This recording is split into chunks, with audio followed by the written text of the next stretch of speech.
Deuxième édition du déjeuner de presse organisé par le PDCI-RDA ce mardi 14 février 2023 à l'auditorium de la Maison du Parti à Cocody. Pour ce rendez-vous avec la presse, des personnalités du PDCI-RDA étaient aux côtés de l'honorable Brindoumi Soumaïla, coordonnateur général de la grande cellule de coordination de la communication, par ailleurs porte-parole du PDCI-RDA et conférencier du jour.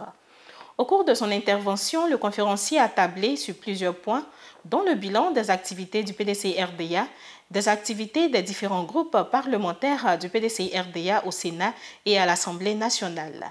Les questions d'intérêt national ont également meublé cette conférence devant la presse, notamment la remise du prix Félix Houphouët-Boigny UNESCO pour la recherche de la paix le 8 février 2023 à Yamoussoukro, les élections locales de 2023 et surtout la question de la cherté de la vie.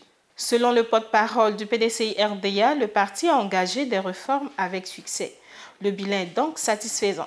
L'anniversaire de la création de notre parti a connu une belle organisation au cours de l'année écoulée, avec une animation scientifique digne de notre parti, une importante tournée de mobilisation et de sensibilisation organisée par le secrétariat exécutif, avec l'appui de tous les organes, ont permis de faire l'état des lieux et une cartographie plus fiable de la base de notre parti. Longtemps projeté et reporté pour cause d'événements malheureux et imprévus, la 14e session du bureau politique a eu lieu le 29 septembre 2022 à Daoukourou. Toutefois, deux rendez-vous n'ont pu se tenir. Il s'agit de la 15e session du bureau politique et du congrès extraordinaire de décembre 2022. L'année 2022 n'a pas été de tout repos pour les élus.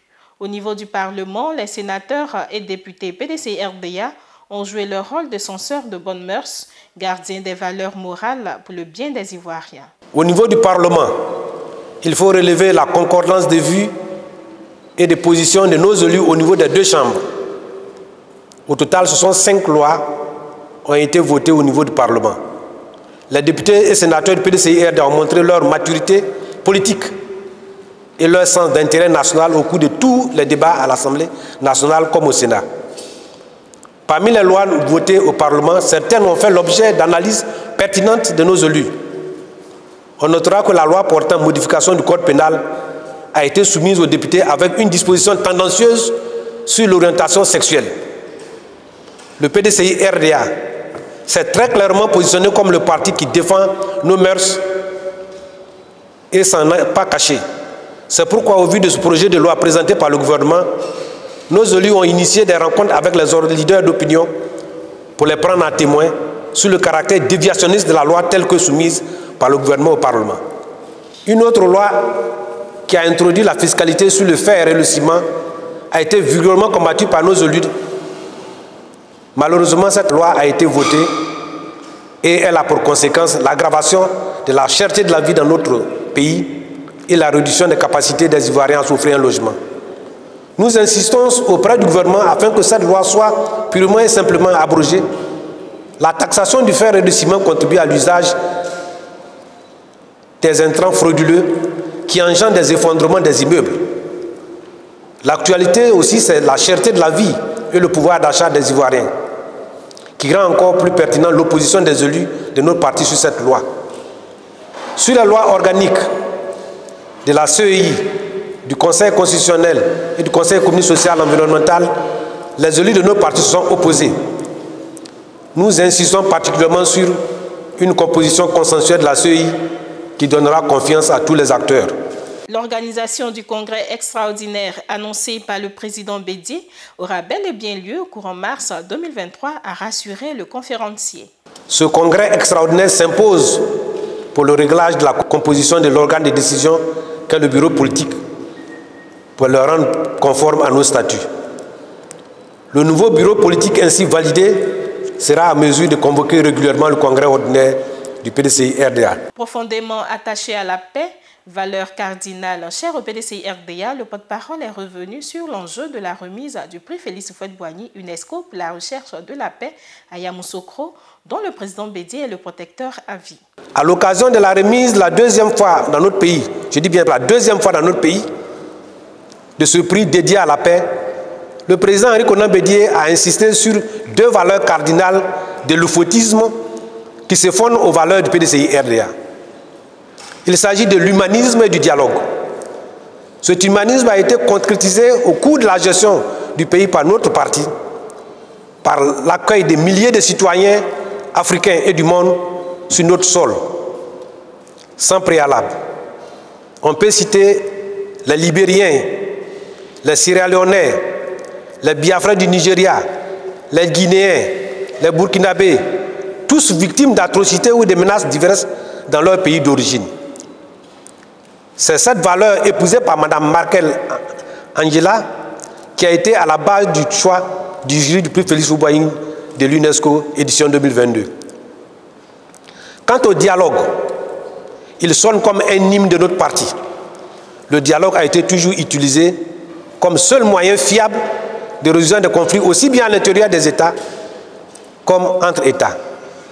Les questions clés qui continuent de se poser dans le monde n'ont d'autre voie de résolution que par le dialogue. C'est pourquoi tout récemment, lors de l'incident entre notre pays et le Mali, en lien avec les 2 soldats retenus dans ce pays, frères, la position du PDCI-RDA n'a nullement varié quant à l'usage du dialogue et de la voie diplomatique. À Venance Conan et aux patriotes, que dans ce pays-là, en 1999, il y a eu un coup d'État. En 1999, ce n'est pas le PDCI-RDA qui a créé ce coup d'État. En 2000, après les élections de 2000, il y a eu des morts partout en Côte d'Ivoire. Le PDCI-RDA n'était pas concerné. En 2001, en janvier 2001, il y a eu une tentative de déstabilisation. Ce n'était pas le PDCI-RDA. Il y a eu la Mercedes noire.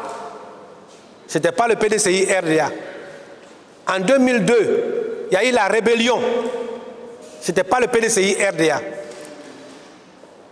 Ils n'ont qu'à se remémorer ces événements-là. Donc, parlant du PDCI-RDA comme CNT, qui a créé ce problème, c'est faire preuve d'amnésie. Malheureusement, dans nos pays, quand l'intellectualisme, l'intellectuel se confond à l'alimentarisme, à l'alimentaire, on ne peut plus rien jouer. Il faut désespérer des intellectuels qui, à un moment donné, pour leur ventre, savent sevrer, c'est-à-dire couper leur cerveau de la réflexion vivifiante pour faire avancer le pays. Dieu merci, nous, on n'a pas encore atteint ce degré de famine et de disette pour que le ventre domine notre cerveau. Le CNT qui a été créé est une conséquence de quelque chose. Il faut bien qu'il rappelle. Le PDCI-RDA a pris clairement position, alors que nous étions retenus comme candidats aux élections. Nous avons estimé que la loi fondamentale n'était pas respectée et que des personnes ayant le droit d'être candidates n'ont pas été. Et c'est pour cela que nous sommes opposés à cela. Donc il ne faut pas créer comme ça, ce n'est pas venir ex nihilo, on se lève un matin plus de CNT. Quand on a été responsable d'un organe de presse aussi important, l'organe étatique, qui est du reste un fruit du PDCI-RDA, et dont on a bénéficié de ses bonnes grâces, et dont on n'a pas été capable de la restructurer, de laisser des trous, et qu'on vient, on veut donner des leçons à quelqu'un, je pense qu'on doit réfléchir 2 fois avant de le dire. L'année 2023, année électorale. Le PDCI-RDA se donne les moyens de réussir à ces élections en garantissant la transparence dans le choix de ses candidats. Le conférencier a expliqué succinctement le mode opératoire au niveau du comité chargé de la gestion et du suivi des élections. Plusieurs dispositions pratiques et stratégiques sont en cours pour permettre à notre parti d'aller aux élections en rang serré et dans la cohésion. Le PDCI-RDA sera particulièrement regardant sur les pratiques frauduleuses qui sont en cours d'orchestration par certains partis politiques. À cet effet, notre parti a fait une déclaration le 29 décembre 2022 pour interpeller la CEI sur sa responsabilité pour l'organisation d'un scrutin transparent et crédible. Dans cette déclaration, 6 recommandations ont été faites. Notre président a appelé à la CEI à assumer la pleine responsabilité de sa conduite des opérations des élections à venir. Sur les défections de certains ex-cadres du PDCI-RDA partis vers d'autres horizons, Brindoumi Soumaïla invite les militants à la sérénité. Enfin, comme vous savez, nous n'échapperons pas à la question sur certains départs qui ont fait l'objet volontairement de déclarations tonitruantes. Comme l'a dit le président Henri Konan Bédié, ces défections auxquelles nous assistons ces derniers temps ne sauraient nous ébranler. À la croisée des chemins, chacun choisit la voie qui répond le mieux à sa personnalité et à son degré de conviction. Ce que nous n'apprécions toutefois pas, c'est le manque de responsabilité de certains de ces transfuges qui veulent utiliser des arguments peu convaincants pour justifier ou se dédouaner de leur départ qui était attendu depuis longtemps. À la vérité, pour certains, ils n'étaient qu'en transit au PDCI-RDA, venant d'ailleurs.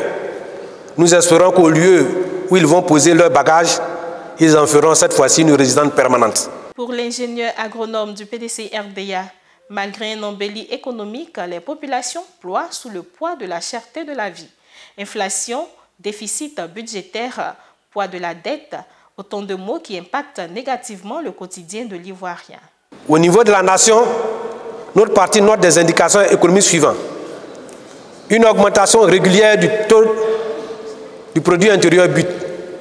En effet, le PIB par tête d'habitant est passé de environ 1 300 000 francs CFA en 2019 à 1 500 000 francs CFA en 2022.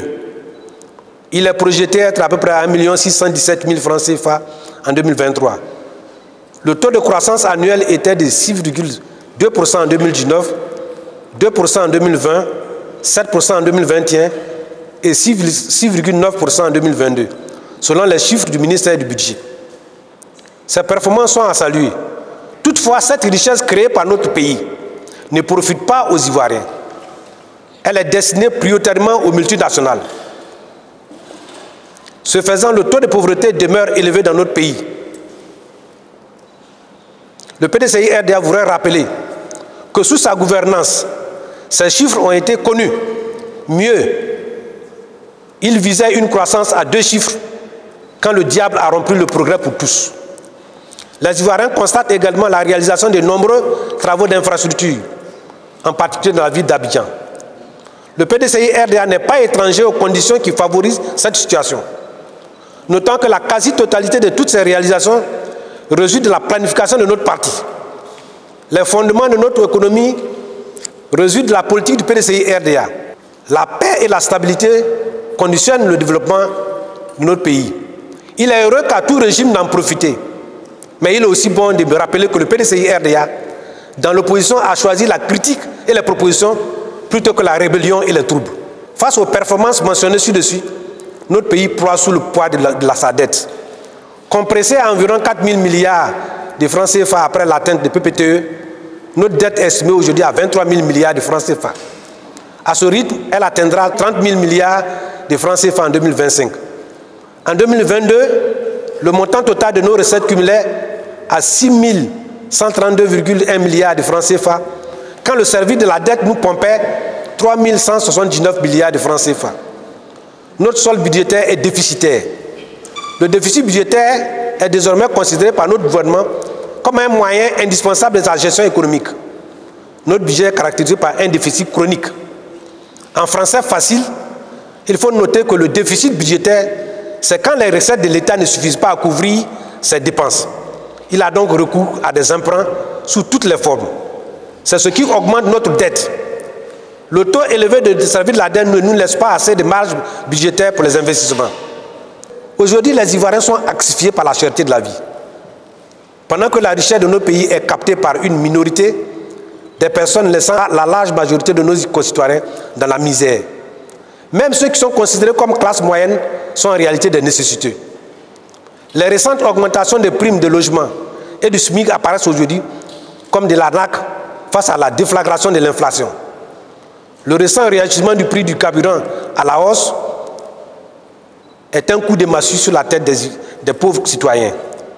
Rappelons que le prix du litre du super est passé de 635 francs en février 2022 à 815 francs en février 2023, soit 28,35% d'augmentation. Cette augmentation engendre déjà un renchérissement de tous les prix à la consommation. Cela a déjà commencé par le transport. Vous en doutez, personne ne peut le nier. Vous remarquerez sur nos factures d'électricité une augmentation de plus de 70% de la redevance de l'électrification rurale et celle de l'enlèvement de l'ordure à plus de 80%. La redevance de la RTI, dans sa forme et sa destination actuelle, n'est plus justifiable. Le pouvoir d'achat des Ivoiriens se volatilise donc chaque jour que Dieu fait. Face aux nombreux cas d'effondrement du meuble devenus récurrents avec son lot de désolation, le conférencier croit savoir pourquoi. Les gens pensent qu'on est contre un régime. Nous ne sommes pas contre un régime, nous jugeons les actions. Nous avons dit ceci, et on continue de le dire, que quand il n'y a pas de la transparence dans un secteur, les conséquences sont dramatiques pour tout le monde. Et malheureusement, notre confrère, notre ami en souffre. Les écroulements d'immeubles ont quand même leur raison. La Côte d'Ivoire a la chance d'être sur un craton ouest-africain stable où il n'y a pas de tremblement de terre. Géologiquement, nous sommes sur un craton ouest-africain où il n'y a pas de tremblement de terre. C'est rare. Les secousses sont rares. De sismisme est léger. Mais vous avez vu ce qui s'est passé tout dernièrement en Syrie et puis en Turquie. Si on était sur ce tremblement-là, mais tous nos immeubles allaient couler. On n'est pas obligé de faire cet effort-là. Mais comment on peut demander, pour construire les choses, il faut taxer le fer. Quand on taxe le fer et que les gens ne peuvent pas acheter, il y a un trafic de fer qui est en train de faire. Or, les éléments essentiels pour la résistance des immeubles, les deux intrants, c'est le ciment et le fer. On les taxe, il y a la tricherie.